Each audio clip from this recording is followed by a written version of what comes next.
Hey, how are you today, everybody? And welcome to the channel. My name is Robin, and this is AriesFireTarot.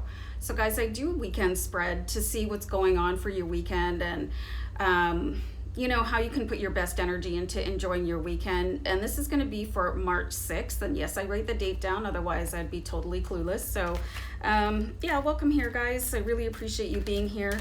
So the deck I'm going to use is the Good Tarot. Like all my decks, I find there's something so intriguingly different about them. And right as I sit down to do your reads, I'm guided to select a certain deck. So I hope you enjoy this reading. It's just going to be a short 3-card read, and it's going to look at how can you enjoy your weekend, which, I mean, some people could think that that would be plainly obvious, it's just having downtime, but you never know what else is going to go on and like how your brain can invade your space sometimes. So I'm actually going to pull the first card, and it's going to look at how can I enjoy my weekend. And the way that I read, guys, is the energy available to the collective present at the time that I do the reading. So I hope you enjoy. All right. So this is really strange. So I've got the Hanged Man here, and if you guys watch my channel a lot, I did a week ahead reading, and the last card that came out was the Hanged Man, and that would be like the challenge involved is to look at things in a different perspective. And now this is saying, the first card on the weekend spread, it's saying how can I enjoy my weekend, and you've got the Hanged Man. So maybe looking at things in a different way, you know. Like, so the impression that I'm getting here is that not everybody is able to actually enjoy their downtime. Like, I have a friend of mine that I said to him once, we were texting back and forth on the weekend, and I said, oh, I feel so almost guilty, like kind of sprawled out watching streaming services, you know, just like binge watching or whatever. And he's like, why? You know, and I was like, noted. All right, so have a look at things from a different perspective. I mean, sometimes if you're a parent, you know, you have to be chauffeuring your tribe around, you know, or you have endless errands, or you do have projects, but being able to shift your focus from having to get up on time, out the door, get to work, take care of this, take care of that person or whatever. So what is it that is keeping you from holding you back? Do you know what I mean? Do you feel guilty when you sit down and take a break? Or do you feel like you always constantly have to be doing something? Like my grandmother, she always just kept her hands busy. Like she was on her own for a long time after my grandfather passed away, and she had some mobility issues, but she always kept her hands busy. You know, and she had the TV on in the background, and sometimes it would just be the Weather Channel with like the music going, and sometimes it would be what she called her shows, you know.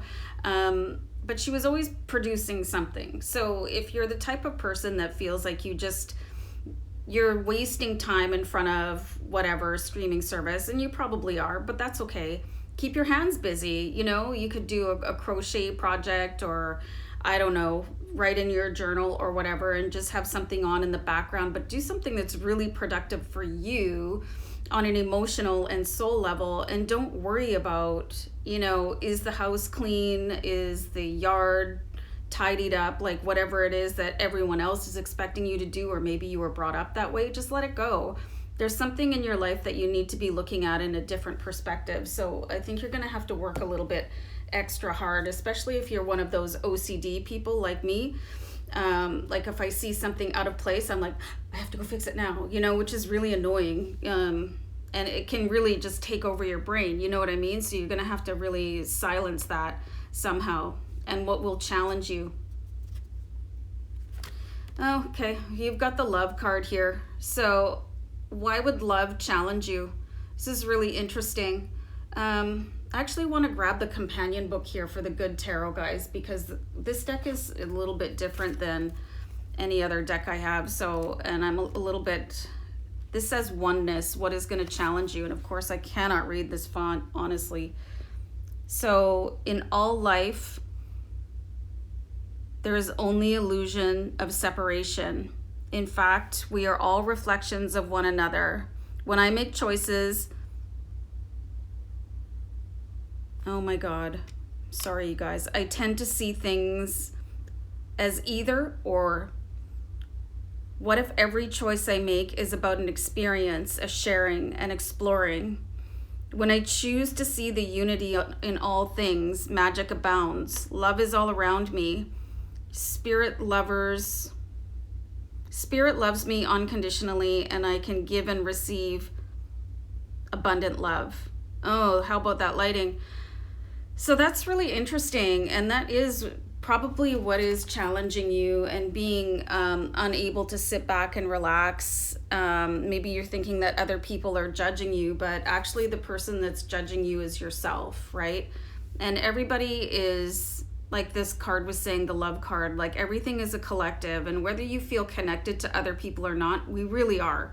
Like nothing separates us except for our mind. And I just saw angel numbers 555 when I was reading, and that number comes up and it says that there's going to be a shift in your life. So if you're able to really connect to people on a different level, and maybe that's what needs to change in your perspective, and maybe instead of maybe watch Gaia TV or something like that instead of, I don't know, any series, maybe switch what you're consuming. Like if you're going to sit down and relax and you just want to watch something streaming, like make it good for your soul and your brain, you know what I mean? Because there's a lot of mindless entertainment out there, and I'm all for it, but sometimes you do need to stimulate your brain and do some growth even on the weekend, right? So let's see how you can care for yourself, which is really important. So the High Priestess, like she's I find her a very powerful entity, and it's like she's very connected and she uses her intuition to join with people, but she's also separate. So there could be some of you that are kind of just starting to slowly ascend, or you're like what people call waking up or whatever, and understanding that you're here in your human body to have a human experience, but you're still really connected to the collective, and we're all one. So I see that there is some stuff for you to be working through, and maybe you're just starting to shed the 3D matrix or whatever, but you have some really intriguing cards here. You're being compelled to look at things and life in a different way. Understand that, everything is all connected, and you should never feel bad about yourself or feel judged. And sometimes you could be projecting your own emotions onto other people so they can reflect back on you, and I think we all do that. And then the High Priestess is saying, okay, well, just remember how strong and independent you are, and just follow your heart always. Like always follow your heart. Like your heart will never steer you wrong, you guys. And this is how you can care for yourself the best, is to listen to your own heart. So you have a really complex reading here. So I hope I was able to make some sense for you guys, because this is really deep, and you might want to do some extra meditation or like spend some time alone. And like I said, I watch a lot of garbage, right? Just to sort of entertain myself and break myself away from what I'm usually doing. But I also watch a lot of my gurus and really like educating my mind and my soul, and always pushing forward on my ascension path. So I think there's a bit of a call here for you guys to do that. And just remember, in your unity, you are separate, and in your separateness, you are united. So you have some really compelling cards here on how to spend your weekend. And, just from my heart to yours, all the best, and sending love and light, you guys. Take care. Bye.